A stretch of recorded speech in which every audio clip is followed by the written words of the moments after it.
Hallelujah. Keeping relationship in worship. Keeping relationship in worship as a brethren. Uhusiano wetu katika kuabudu kama ndugu na ndugu ni muhimu sana, na Kristo amezungumzia kwamba tukiwa na mahusiano ya ushirika wa ndugu kwa ndugu atapatikana katikati yetu. Bwana Yesu ainuliwe. Amena. Ambia jirani, Mungu leo atatutembelea kwa sababu ya uhusiano wako na mimi. Mungu leo atatutembelea sababu ya uhusiano wako na mimi.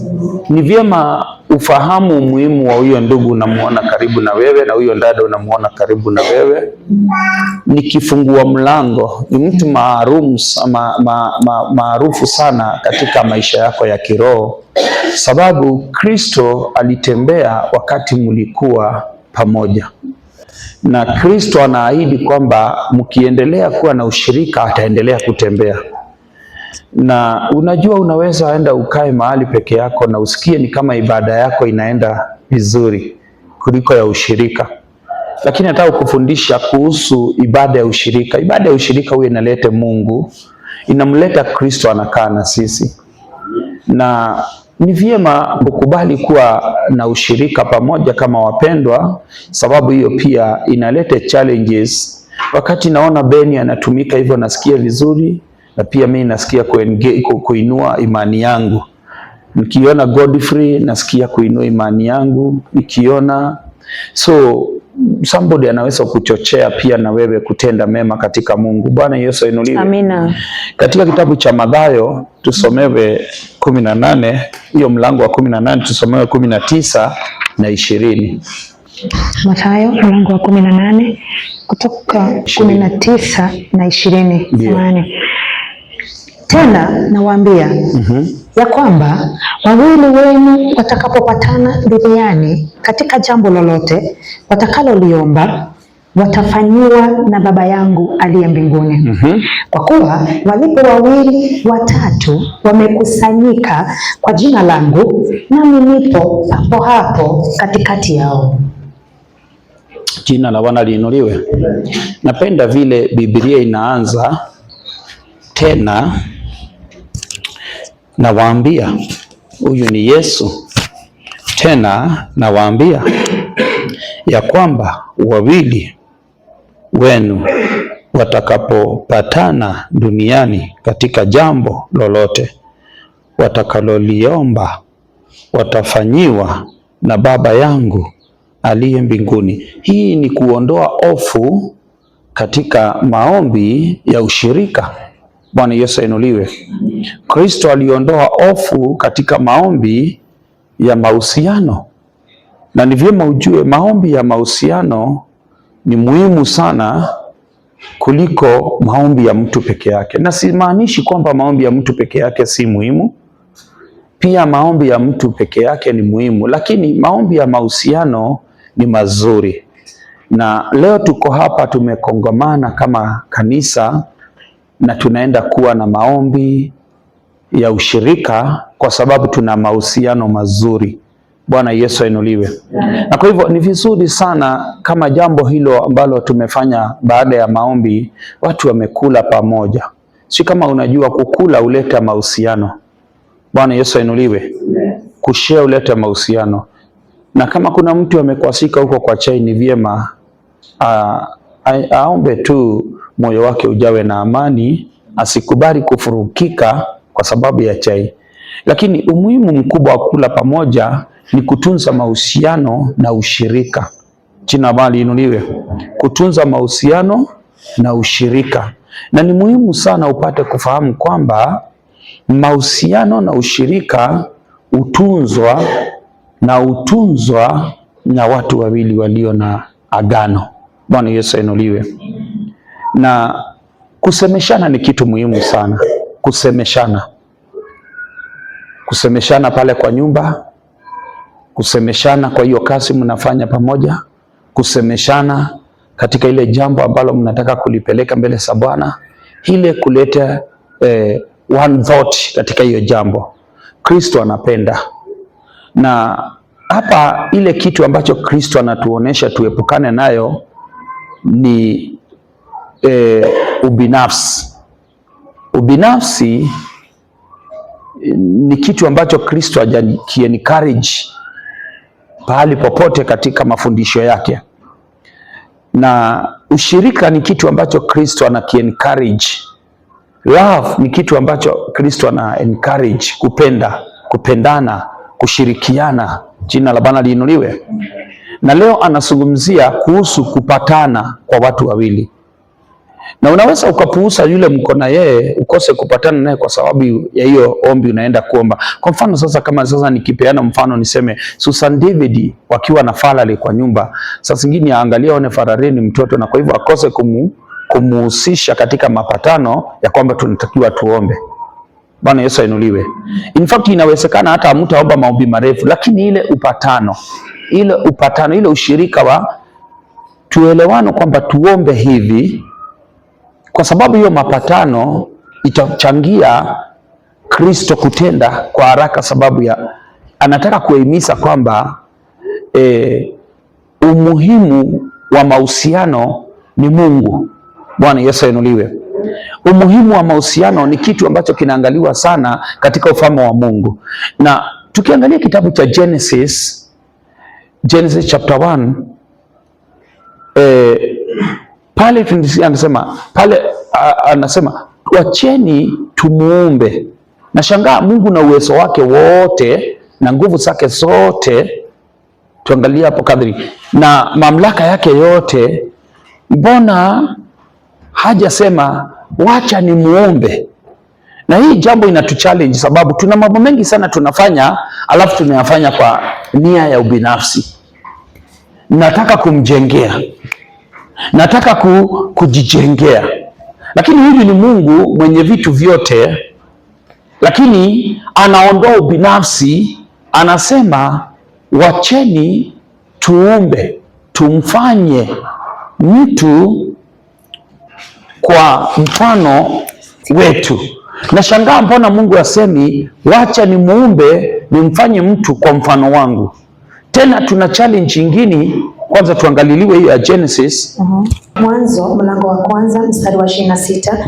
Mungu akasema, na tumfanye mtu kwa mfano wetu, kwa sura yetu, wakatawale samaki wa baharini, na ndege wa angani, na wanyama na nchi yote pia, na kila chenye kitambaa na kila chenye kutambaa kitambaacho juu ya nchi. Nataka tuangalie mambo mawili kwa hiyo sehemu moja tu. Tuangalie kitu cha kwanza, Mungu na uwezo wake wote na hajapungukiwa na chochote, anawashirikisha wenzake. Anasema wacheni tumfanye mtu. Kwa hivyo anataka company in their doing. Alafu kuna nia ya pili hapo. Thank you Holy Spirit. Kuna nia ya pili Mungu anaoneshana hapo, the value of man. Na hii nataka mshike sana, ili akawatawale.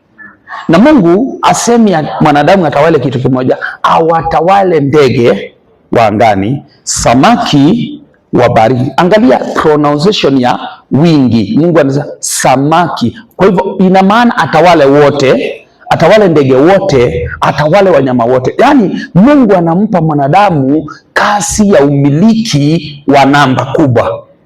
Kwa hivyo ukiangalia language ya Mungu, anapigana na ubinafsi kabisa. Hili Mungu ana utosherefu, hajapungukiwa kama mimi ama wewe, hana vyote, ana uwezo wote. Nishangaa kwa nini Mungu hawezi simama na kutumia wacha sasa ni muumbe kwa mfano na sura yangu, lakini nashangaa anatumia. Lakini ukiangalia hiyo Genesis ya uumbaji huko kwingine inasema Mungu akaumba, si kama umeandaraini hapo, akaumba mbingu, akaumba dunia, akaumba nuru, akaumba giza, akavitenga siku. Angalia, ikifika mwanadamu anasema. Kwa hivyo Mungu sasa hapa anataka kuonesha you human being, wewe mwanadamu, na kufanya kuwa kama Mungu na tabia zako zinahitaji kuwa za kiungu. You need to think others, and others they need to access you, your creation. Bwana Yesu ainuliwe. Wacheni tujifundishe, wacheni tuende, wacheni tutende. Mungu anaondoa ile kiburi ya ubinafsi ya nataka nifanye, wacha nifanye. Bwana Yesu ainuliwe. Alafu pia anampea mwanadamu jukumu ya namba kubwa, akatawale samaki wa baharini, ndege wa angani, yani anajumuisha vitu vyote chini ya utawala wa mwanadamu. Na nashangaa sana Mungu vile anaondoa ubinafsi na yeye ni muweza wa vyote. Sijui ni mara ngapi tunasimama tunasema nimesema nataka kufanya kitu fulani na hata sitaki kuona mtu hapa. Unajua hiyo ni kazi ya pride. Roho ya pride ikituingia, si unajua vile huwa inatufanya tunakuwa mimi ndio kusema roho ya pride. Na nimesema kutaenda, Mungu atumii nguvu na yeye ndiye muweza wa vyote. Anasema very humble, wacheni tumfanye. Ikifika ni human being. Bwana Yesu ainuliwe. Tena najifunza jambo lingine katika kitabu cha Mathayo 5:9. Yesu anafundisha mitume kuomba, na nashangaa Kristo anawafundisha ombi ambalo litahusisha wale wengine wote. Kwa hivyo Yesu anajua ukiwa utaomba hiyo ombi utakuwa umeombea binadamu wote. Bwana Yesu ainuliwe. Na hiyo ombi Yesu alipoilifundisha inaondoa pia ubinafsi. So angalia uumbaji wa Mungu anashirikisha, na ombi la Kristo anapowafunza kuomba Baba anashirikisha ushirika. Hebu tusomee hiyo ombi mstari wa 9 tu. Basi ninyi salini hivi, Baba yetu uliye mbinguni. Angalia tu hiyo. Nilitaka hapo. Basi nyinyi, angalia Kristo anataka kuwaonesha umuhimu wa wale wengine. Basi nyinyi mnapo salini hivi, Baba yetu aliye mbinguni. Kwa nini asimwambie basi wewe utakapoomba omba hivi, Baba yangu uliye juu mbinguni? Unajua angewaambia omba Baba yangu uliye juu mbinguni, ingeleta ubinafsi, ni mimi na Baba. Bwana Yesu ainuliwe. Na Kristo amesisitiza kuoneshana ya kwamba afanyi kazi peke yake, na anasema niko hapa kutenda mapenzi ya Baba, na sisi watatu tunafanya kazi pamoja, mimi na Baba ndani yangu na Roho. Bwana Yesu ainuliwe. Kwa hivyo Kristo pia alifundisha ama alitenda kazi katika njia ya kuondoa binafsi. Bwana Yesu ainuliwe. Na kwa hivyo nimekuja kuunderstand kwamba katika ufalme wa Mungu mtaanza kupelekana na Mungu wakati ule utamuona huyo mwingine, huyo patina wako kuwa wa muhimu katika utendaji wako. Jina bali inuliwe. Ni unaweza kuona mke wako si muombaji ama mume wako si muombaji, alafu umpunguse umuondoe kwa maombi, sababu huyu hata hapendi kuomba. Lakini hata Mungu hataki muombe, anataka hiyo kuelewana. Wacha tuombe Mungu. Wewe ombesha, hata kama utaomba ombi la mambo ya maneno matatu, lakini umeshirikisha ile ushirika. Si kama wapendwa tunaelewa? Kile kinatafutwa hapa ni ile ushirika, ile umuhimu wa huyo mwingine. Bwana Yesu ainuliwe. Ni kweli kuna mtu anaishi peke yake sababu neema aliyo nao sasa kwa sasa ni yake peke yake, aombe tu. Lakini siku hiyo utakuwa yuko peke yako, basi si utabidi ushirikisha hao wengine na wale wote ambao Mungu ataleta chini ya neema yako, si ndio? Na sasa hapa kunaleta umuhimu wa kuangalia huyo mwingine mko na yeye. Bwana Yesu ainuliwe. Na ninapenda vile wakati mwingi wakati tunafanya ibada hapa tunaenda tunakushirikiana kwanza kuomba. Bwana Yesu ainuliwe. Wakati mwingine pastor wetu Pastor Godfrey anatuongoza kuwa na maombi ya ushirika, na bado wale tunahudumia hawajafika. So ile kitendo cha ushirika, ile kitendo cha uhusiano katika ombi Bwana Yesu ainuliwe. Hicho ndicho kitendo ambacho ufalme wa Mungu uko interested nacho. Bwana Yesu ainuliwe. Umuhimu unaweza kukua unaishi kwa nyumba moja na mtu hajaokoka, lakini muoneshe umuhimu wa kuhusiana. Ni kweli hujaokoka, lakini sijali na hayo, najali na kwamba wakati huu tunahitajika tuombe. Kwa hivyo hata kama ni wewe unaombesa, lakini umemshirikisha katika ile uhusiano wa maombi. Bwana Yesu ainuliwe. Na Kristo ameahidi kwamba mtakapoomba ilo ombi litajibiwa. Angalia, hii ni kipengele kingine kinasababisha ombi lako liweze kufika na kujibiwa, kwa sababu ya kushirikisha.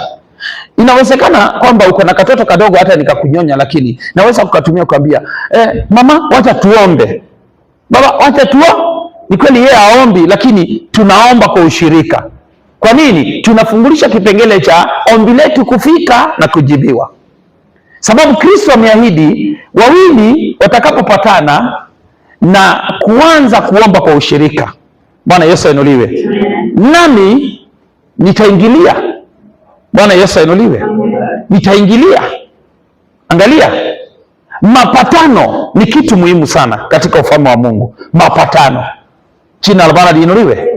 Na kwa hivyo tuombe Mungu, tusiwe tukifanya mambo ya kiungu bila mapatano. Bwana Yesu ainuliwe.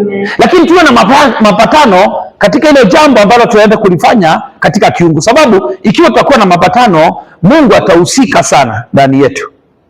Bwana Yesu ainuliwe. Sababu Mungu anagoja ufungue mlango kwa sababu yeye jirani yako, umuhisi kana kwamba ni sehemu ya wewe.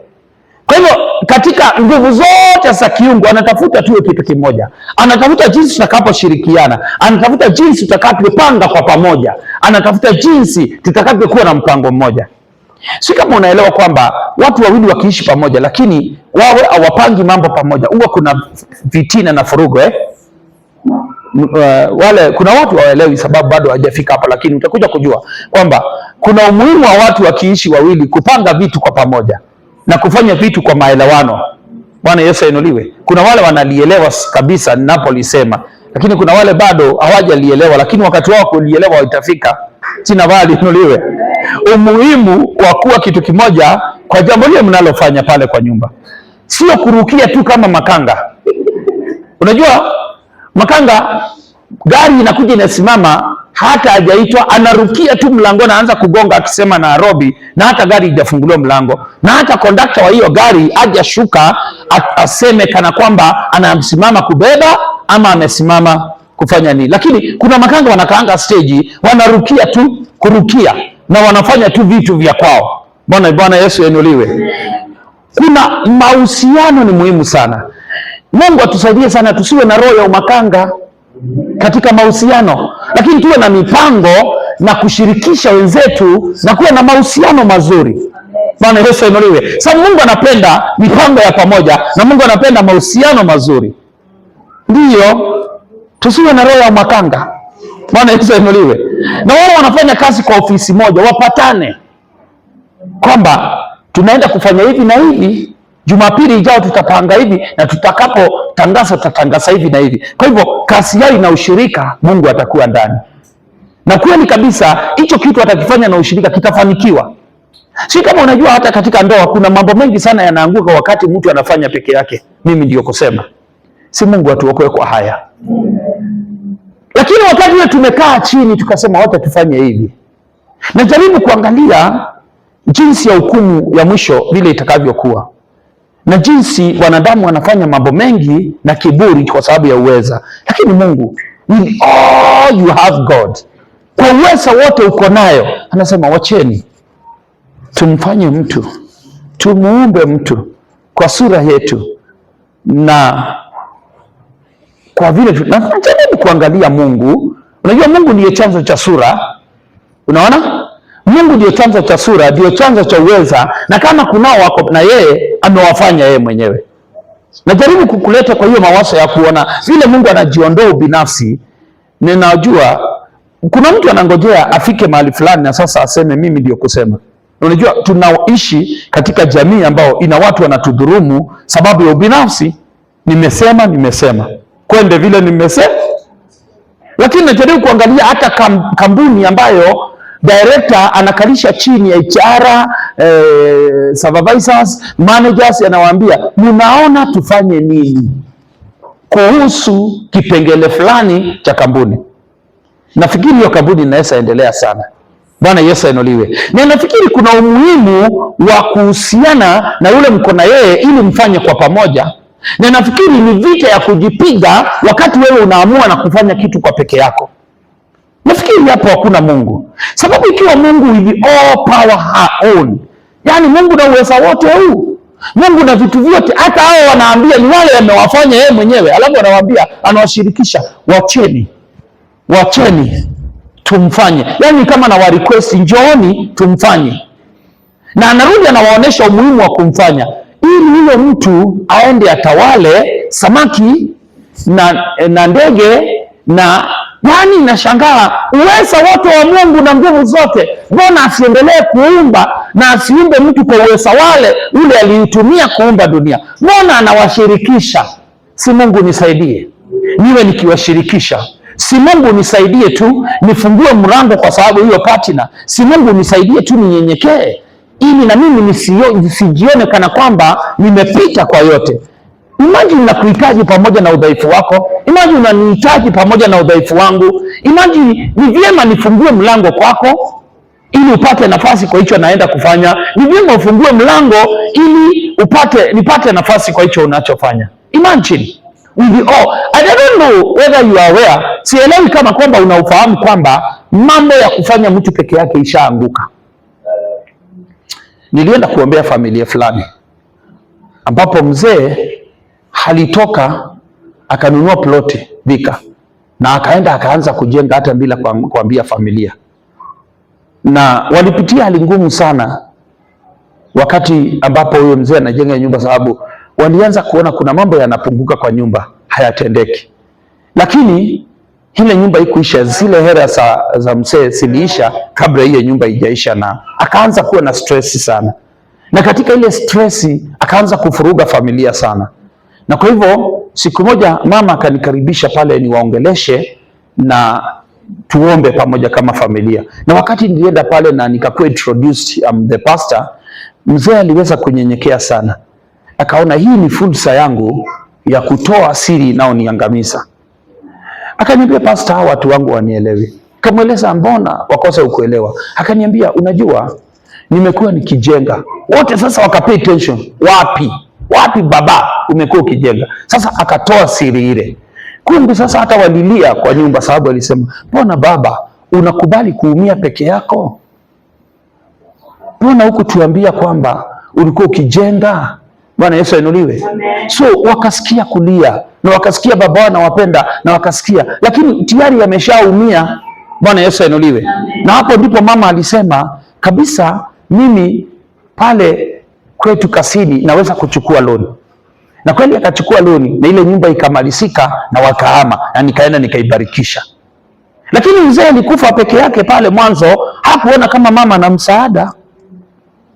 Halo, Mungu haja kupea mtu wa kukukalisha, amekupea mtu ambaye anaweza kusaidiana na wewe. Na tangu mwanzo in the Genesis 3 Mungu anasema acha tumuumbie mtu msaidizi. Lakini kuna watu wengi sana wamekataa msaidizi. Hata kuna mtu imagine sasa hii huduma sina msaidizi. Oh my God, haiwezi endelea. Najaribu kukumbuka siku ile nilikuja nikafungua mlango wa kanisa nikapanga viti. Hiyo ni siku za mwanzo pale. Alafu mimi tu ndio nawaambia wacheni tuanze maombi, naombesha. Alafu mimi tu ndio kila kitu. Unasimama asubuhi madhabahuni na toka madhabahuni saa 8 peke yako, one man guitar. Mungu sio wa Mungu sio wa one man guitar. Can you imagine hata kama singekuwa na Bible study ingefundishwa bado. Ninafurahia, napenda. Mungu napenda. Si ubariki wasaidizi wangu. Mungu napenda baba. Can you imagine bado Godfrey angesimama afundishe ama Gashanza angesimama afundishe. Can you imagine sasa? Bwana Yesu ainuliwe. Can you imagine sasa vile hii kasi imekuwa nyepesi sababu ya wasaidizi wengi. Bwana Yesu ainuliwe. Wengi wamenisaraudi. Hii kasi ingekuwa ngumu aje kama kabisa wewe yuko. na kama kabisa sija kubali ukuwe msaidizi wangu mnyao. Kati imagine sasa. Bwana Yesu ainuliwe. If I don't give you opportunity to own. Sasa naomba tu niwasomeshe, sababu kuna watu wenye kiburi wanataka kuwa one man guitar. Nataka kufundisha nikwambie, hii huduma imeanza kung'aa wakati ule niliacha kuwa am the owner. But we own. Hello? We own. So angalia spirit ya wewe mimi. Si unajiona? Mpaka siku ile utaondoa mimi useme sisi, kuna vitu vitabadilika. Siku ile utafika kiwango cha kusema sisi, kuna vitu vitabadilika. Bwana Yesu ainuliwe. Can you imagine umuhimu wa sisi? Mungu anaenzi sisi sana kuliko umuhimu wa mimi. Can you imagine mimi ningekuwa nimenyonyeka nimeisha, lakini kwa sababu ya sisi ningali na uwezo wa kusimama na kusema. Sababu gani? Ya msaada naopata kwa partnership. Bwana Yesu ainuliwe. Umuhimu wa huyo msaidizi ambao Mungu amemleta karibu na mimi. Angalia, nyumba yetu tumeng'ara, tuna director pale kwa nyumba, anatuhusisha kwa mambo ya mipangilio pale kwa nyumba. Kwa hivyo tumeshakunywa chai, tumetoka bila stress, sababu tuko wengi. Unajua kuna mtu ako peke yake, ataamka amechelewa, hata aoga, atadunga tu nguo na atoke. Bwana Yesu ainuliwe.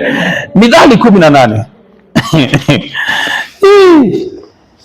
Ambie jirani, kubali msaidizi wako. Kubali msaidizi wako. Na umpe nafasi. Bwana Yesu ainuliwe. Amen. You know, hata tunasema hivyo ya kwamba ningelikuwa mimi ndio kusema hii kanisa, nasikia uoga. Ni kama saa hii ukiniambia wewe ndiye kila kitu, nitatoka mbio, because nina hii attitude kwamba kufanikiwa kwetu ni sisi. Bwana Yesu ainuliwe. Amen. Hiyo neno la mimi, Mungu atusaidie sana. 18. Tumeingia Mithali 18. Kuna tumambo tunajifundisha. Utusomee pia 19 mpaka 21. Alafu uketi. Okay. Tutasaidiwa na Roho kuchabua. Amen. Mithali mlango wa 18 kutoka mstari wa 19 mpaka mstari wa 21. Ndio. Ndugu aliyechukizwa ni mgumu kuliko mji wa nguvu. Ni mgumu kuliko mji wa nguvu. Na mashindano ni kama mapingo ya ng'ombe. Tumbo la mtu litajazwa matunda ya kinywa chake. Atashiba mazao ya midomo yake. Mauti na uzima huwa katika uwezo wa ulimi. Hallelujah. Na wao waupendao watakula matunda yake. Angalia, kuna kitu hapa tutaona katika kitabu hiki cha Mithali 18:19 inasema, ndugu aliyechukizwa ni mgumu kuliko mji wa nguvu. Ni mji gani tunajua ni wa nguvu? Bwana Yesu ainuliwe. Mji wa Dubai. Bwana Yesu ainuliwe. Ushaenda cities zenye ziko na geti moja? Tatu City, Konza City, ingine Tulivu City. So namaanisha hivi, mji ulio na lango wa nguvu, ndugu akichukishwa, yani mtu amebeba chuki, mtu amebeba moyo mgumu, ako kama hiyo mji. Huyo ni mtu mbinafsi, anapenda kufanya vitu yeye mwenyewe peke yake, anapenda kuonesha umaarufu. Kama ni kama wewe hiyo ndio nia yako, utaendelea kuonesha umaarufu wa wewe peke yako, utawahi anguka. Lakini mtu aliye na nia ya kuonesha umaarufu wetu, wakati ule nilikuwa nafanya na kampuni ya tourism, tuna hii wimbo tulikuwa tunapenda kuimbia wageni pale Iriton. Tulikuwa tunapenda kuimba Jambo Kenya. Hiyo ni wimbo wa taifa na ni wa kukaribisha wageni. Wageni mwakaribishwa nchi yetu. Hakuna matata. Unaona? Sijui kama unaangalia wimbo imetungwa kwa sisi. Kwa wingi. Lakini utapata ni waimbaji tu wa Kenya wana tatizo hilo. Ukienda kwa waimbaji wa Tanzania, hata ule muimbaji kabisa anaimba na grupu. Lakini uimbaji wa Kenya utaona kama muimbaji kamoja kako juu ya mawe, kana katika peke yake, kana ujumbe lakini kako peke yake. Yaani Wakenya ni wabinafsi, kanataka kufanya kitu peke yake. Unakaona juu ya mawe ya kitalii nzuri sana, kana katika hapo peke yake. Lakini ukiangalia muimbaji wa Tanzania anajumuisha, hii ni kwaya, hii ni ya wazee, hii ni vijana, wako kikundi kimoja, anaimba na wote wao. Anashirikisha wimbo wake, anafungua nafasi ya wale wengine mpaka watoto wadogo wana. Bwana Yesu ainuliwe. Huyo binafsi akawashirikishi. Huyo mtu mbinafsi haendi mbali, akawezi enda mbali, katakatika tu kwa muda mchache. Na uangalia watu wale hufanya kitu kwa ubinafsi, hawaendi mbali mpendwa. Watu wa binafsi hawana nafasi kwa dunia hii, na Mungu pia hayuko pamoja na wao. Mungu anataka sisi tufanye, tuombe, tuimbe, imbe, sio ni hiyo waso ya ni imbe, tuliondoe na tulipunguze. Nifanye, tuliondoe, lakini tuweke sisi, tuimbe, tuombe. Yani angalia vile mithali inasema, ndugu achukisaye ni kama mboma yenye malango ilivyo nzito. Yani unaweza kuishi na huyo mtu mbinafsi, atakuumiza, utagonjeka vidonda vya tumbo. Na hapa ndipo mnaona watu walikuwa wameoana wanatengana, alafu mnaanza kusema mimi singewezi muacha mwanaume huyo mwenye pesa kama hivyo. Hujapewa ukae na yeye. Wewe tamaa ile uko naye ni ya pesa, lakini ujui ndoa ni zaidi ya pesa. Mimi siwezi muacha mwanaume anatembeza gari kubwa. Anaweza kuwa anatembeza gari kubwa, lakini ni munji wenye ngome. Yani ni mzito kabisa. Yani nani huyo mama atamkimbia mwenye hela kabisa? Si ni kumaanisha hapa kuna tatizo ndani. Kuna tatizo la ndani. Unajua matatizo ya ndani yajuaye ni yule yako ndani. Wale wako nje tu wanaongea kama machampion, lakini hawaelewi kabisa tatizo la ndani. Nataka kukuambia kama huduma hii ningeiendesha peke yangu, sasa ingekuwa imeisha. Siwezi. Lakini sababu huduma hii kila mtu ana sehemu, hata yule alikuja juzi ana sehemu, basi tumeiendesha na tutaiendesha. Bwana Yesu ainuliwe. Ikiwa kila mtu atapata nafasi ya kwake na Mungu atamtumia jinsi apendavyo, basi tutaiendesha. Bwana Yesu ainuliwe. Kitu chochote ni chepesi tukishirikiana. Hiyo ndio Mungu anataka kusema. Angalia mstari wa 20 nasema hivi. 20 natufundisha, tuko Mithali 18 mstari wa 20 unasema hivi: tumbo la mtu litajazwa matunda ya kinywa chake. Pati A. Kwanza tusimamia matunda ya kinywa. Angalia, tumbo la mtu litajazwa matunda ya kinywa chake. Let me tell you, hapa kuna siri kubwa sana. Usemi wako usemi kuwa usemi wa ubinafsi.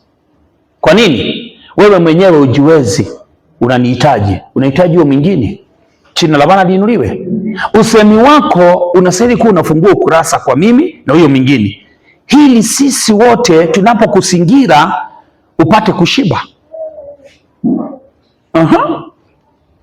Ikiwa kitu kile unafanya kitu cha kukuacha peke yako, unataka kudhihirisha umashuhuri wako peke yako. Hatukatai wewe ni mashuhuri, hatukatai wewe ni graduate, lakini nothing you can do alone.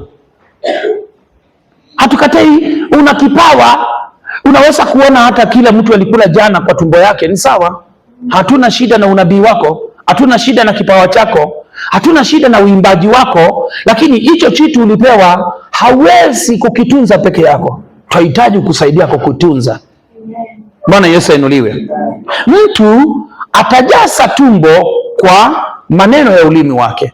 Kwa hivyo, ikiwa maneno yangu haina ubinafsi, imefungua mlango kwa mwenyewe, imefungua mlango kwa Felix, imefungua mlango kwa Pastor James, na imefungua mlango kwa Pastor Mary. Nataka kukujulisha, sitapata sababu kuna wengi nilifungulia mlango.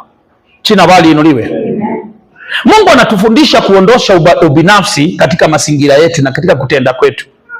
Ni kweli kabisa, umebarikiwa. Unajua kuna watu wanataka kuoneshana wao tu ndio wako duniani kuishi, wao tu ndio wako duniani kufanikiwa, na kwamba wanaweza kufanya ufanikiwa. Ni kweli, hatutaki kukuingilia sana, na hata hatutaki kukataa kipawa chako, lakini tunataka kusema hivi: umepewa, tukusaidie kutunza. Utakapotufungulia mlango, tutakusaidia kutunza. Na watu huwa wanasema hivi, ukifungulia watu mlango watakusaidia kuisha, lakini nataka kuambia wakumaliza ni wachache kuliko wakutunza. Angalia, Bwana Yesu ainuliwe. Ninahubiri, kuna mtu wawili watatu ambao wameenda kinyume cha huduma yangu na wakanifunja, lakini kuna wengi bado wamebaki wananitia moto na wananisaidia kutunza. Kwa hivyo tusifocus sana na ule adui mmoja, tufocus na kile Mungu anafanya wakati tuko pamoja. Mpendwa, tunaweza kuondoa binafsi katika kutenda kwetu, tutafanikiwa tukiondoa ubinafsi. Hiyo ndio nia ya Mungu. Mungu anataka ufungue mlango kwa ule mwingine. Mungu anataka ufungue mlango kwa huyo partner wako, sababu na unajua sana hapa naweza kugusa kidogo tu nikiruhusiwa, na ninagusa tu kwa nia nzuri wa mama. Nataka kuongelesha wadada, sababu baba akiwa na hela ni zetu. Niendelee. Haleluya. Lakini mama akiwa na pesa ni yake. Na wasii wa dada zetu, mwache ubinafsi, utawaua.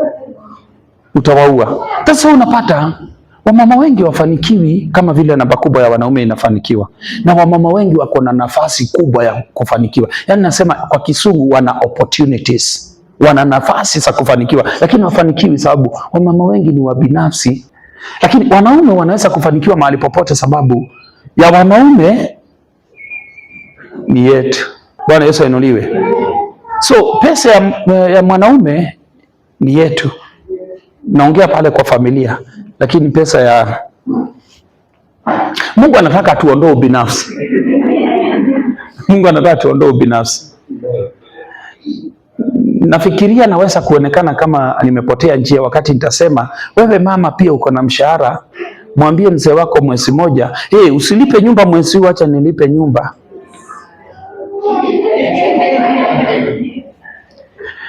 Karibu nitupiwe mawe hapa. Lakini naomba wazee waniangalie sana. Mkiona jiwe mshike kwa juu. Unasikia hiyo? Unasikia hiyo gia? Lakini ukweli ni kwamba Mungu alikuwa na uwezo wote wa kuumba. Akaumba dunia, akaumba nini, katenga bahari, akaumba mawingu, akaumba. Lakini ilipofika kwa mwanadamu akasema wacheni. Najaribu kuangalisha kwa nini Mungu aite mkutano wa wale wote aliowaumba, wacheni tuwaumbe, tumuumbe. Haleluya. Kwa hivyo Mungu anaonesha ubinafsi au uhitaji. Kwa hivyo sasa zingine mwache hizo hela pia siwe zetu. Haleluya. Pati B ya 20 nasema hivi, atashiba masao ya midomo yake. Kwa hivyo ikiwa maneno ya mdomo wako haina ubinafsi, lakini yanatandasa maisha ya hao wengine, ukweli ni kwamba wengi watakusingira na utakuwa na matunda. Bwana Yesu ainuliwe. Utakuwa na matunda. Kile Mungu anafundisha hapa ni kwamba tufahamu kwamba we need each other. Bwana Yesu ainuliwe. We need each other. We need each other.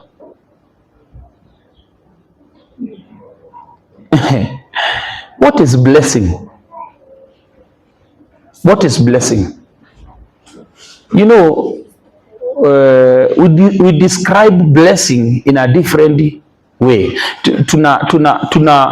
Tunafahamu ama tunainena baraka na ufahamu tofauti sana. Unajua baraka ni kweli, mmejibu vizuri, ni roho ya kufanikiwa. Yaani ukiwa na hiyo roho ya baraka unaanza kufanikiwa kwa kutenda. Lakini nataka tuangalie na deep kidogo. Unajua huwezi fanikiwa mahali kwa kajiwe peke yako. Kufanikiwa kwako utadhihirika ukiwa katikati yao, sio ukiwa peke yako. Bwana Yesu ainuliwe. Tuseme hivi, nichoe mfano. Kuna nchi mahali fulani, Highland iko kwa bahari, sawa sawa, na hiyo Highland ni ya Pastor James tumpe, si ndio? Hiyo Highland iko na oil, iko na gold, iko na diamond, na title ya hiyo Highland ni ya James. Bwana Yesu ainuliwe. tunaweza kusema James ni tajiri? Kwa nini? James atakuwa tajiri wakati atafungulia mlango wengine wawe owners wa hiyo island. Sawa sawa? Hao owners wamrecognize kwa sababu ile moyo wa utajiri wa kuwafungulia nafasi. Oh my God. Kwa hivyo ukiwa umebeba roho ya baraka, utafungulia wengine mlango na watafanikiwa chini ya bafu zako, na hao watakapofanikiwa watasema na fulani amebarikiwa. Kwa hivyo kuna watu wakipata kipawa wanataka kuown mimi peke yake, yani yeye. Mungu haja kupa jambo lolote la wewe kwako, amekupa uwe na sisi. Uimbaji umepewa ili utuhudumie nayo, nasi tuseme hakika huyu ndugu, huyu dada amebarikiwa na uimbaji. Unabii umepewa ili utuhudumie na huyo unabii, na hakika sisi tutaelewa kweli huyu mtu amebarikiwa na Mungu na kiunabii. Yani value ya hiyo ukuu hiyo baraka iko na sisi, iko na wewe. Wewe uko na hiyo baraka, lakini value, yani udhamana wa hiyo baraka ni sisi tunayo. Bwana Yesu inuliwe, sio wewe. Bwana Yesu inuliwe. Unaelewa sasa umuhimu wa others, umuhimu wa others. Bwana Yesu inuliwe. Hicho kipawa uko nacho hakina dhamana, lakini utakapokuwa umetushirikisha na unatuhudumia, hapo ndipo sisi tutaleta udhamana kwa hicho kipawa. Umeelewa sasa? Lakini ulipokuwa nacho peke yako utuhudumii, hakikuwa na udhamana. Kwa hivyo udhamana unatoka na vile tunahudumiana sisi kwa sisi. Na kwa hivyo ndio Mungu anataka tuondoe binafsi, tulete sisi. Watu siku hizi wanatafuta jinsi ya kuongezeka. Watu wakiongezeka, udhamana unaongezeka.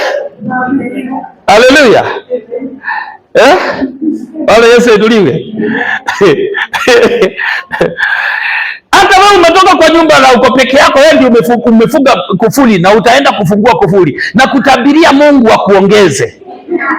Sababu kabisa kama sitakuombea uongezeke, utaishi ukifungua mlango peke yako, basi utakuwa una kitu. Sababu kitu, udhamana wa kitu ni watu.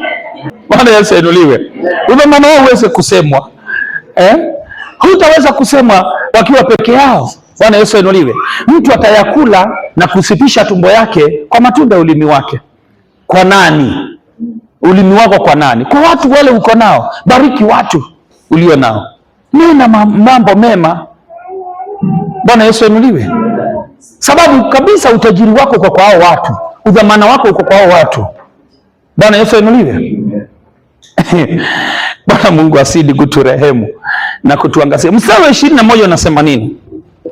Unasema hivi: mauti na uzima huwa katika uweza wa ulimi. Mauti na uzima huwa katika uweza na ulimi. Part A ya 21. Mauti na uzima. Najaribu kuangalia mauti na uzima. Unajua asubuhi nilikuwa nikiwatch Pastor Ken Oyo Kilome. I love that man of God. Amen. Bwana Yesu inuliwe.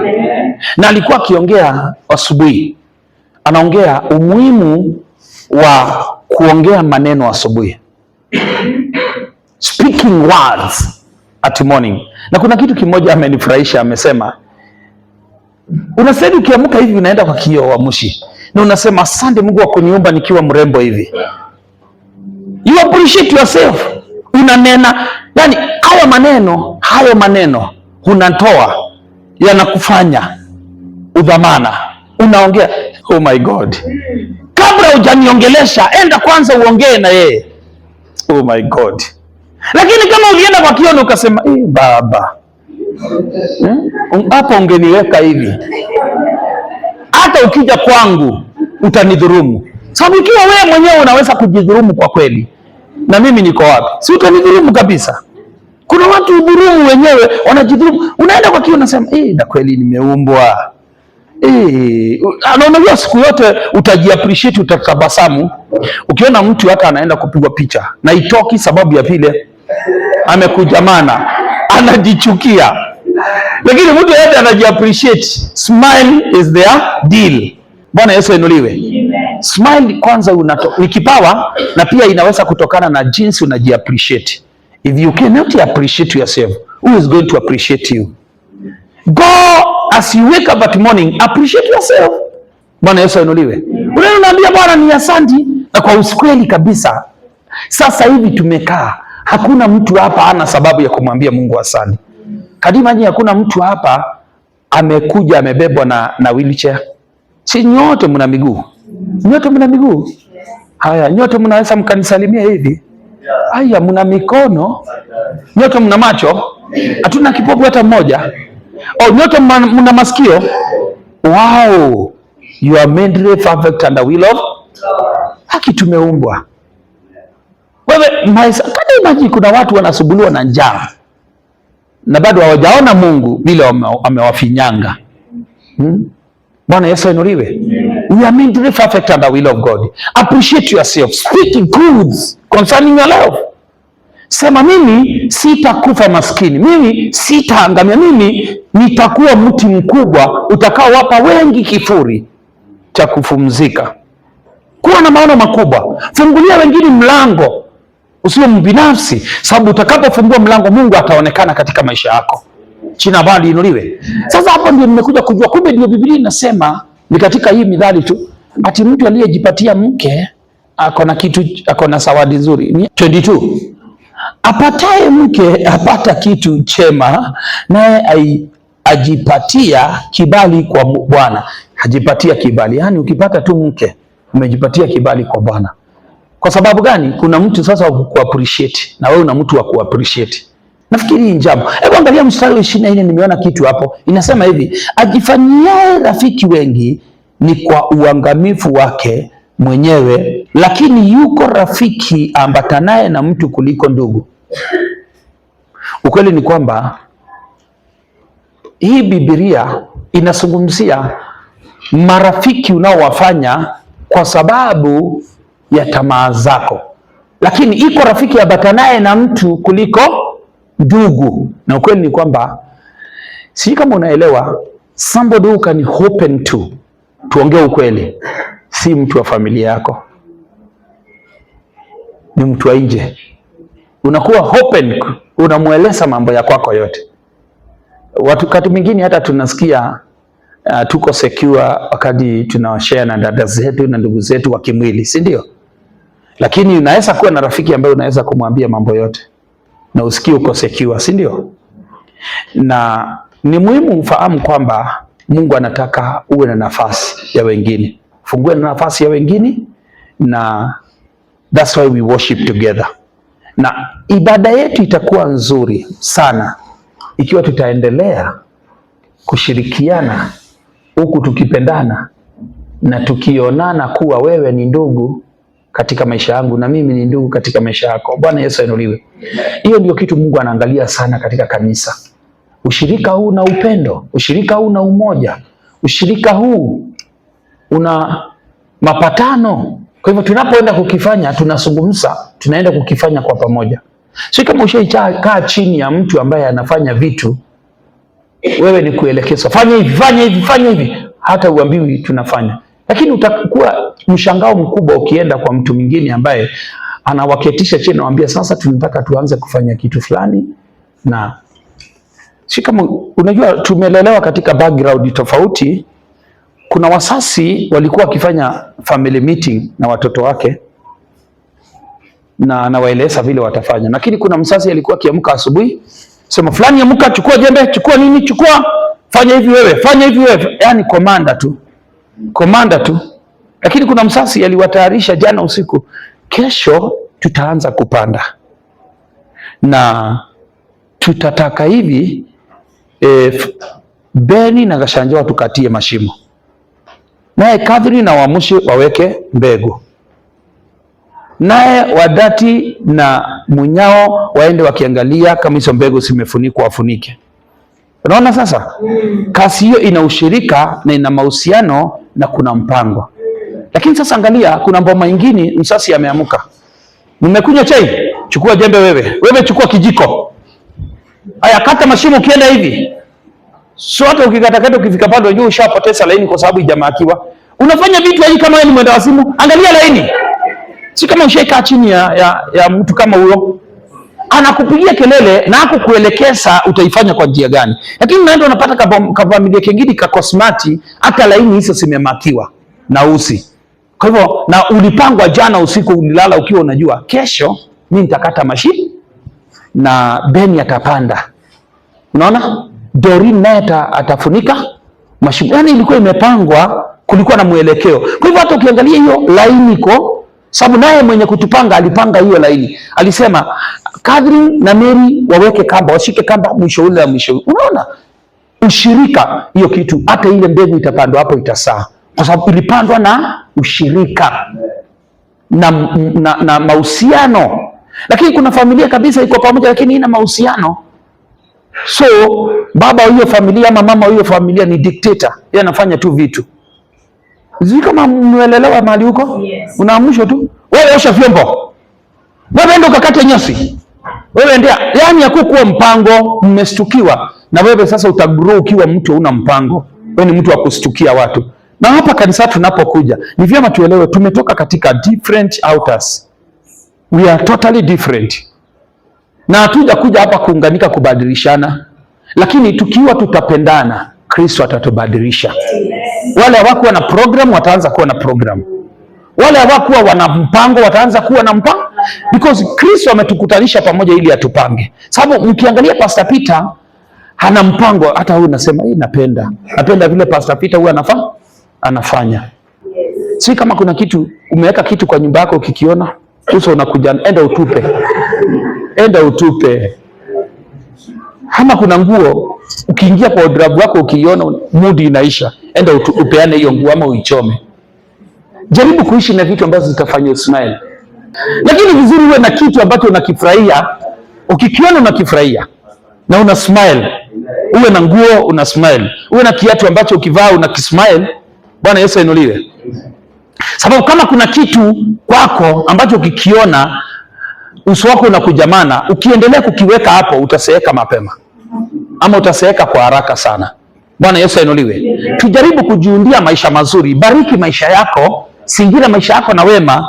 Ambia jirani kuwa ujipende na upende watu na uwafungulie watu mlango. Usiwachukie. Leo nataka kuwaombea roho ya kujipenda na kupenda watu. Roho ya kujiappreciate na kuappreciate watu. Kumbuka neno lilikuwa linasema wawili wanapopatana na kuomba Yesu atajibu hiyo ombi. Wacha kumdharau mwenzako sababu hana breakthrough ya kuomba kama wewe, lakini patana na yeye. Muombe tu ombi kidogo na Mungu atajibu sababu hiyo mapatano ndio yako after. Mtabarikiwa.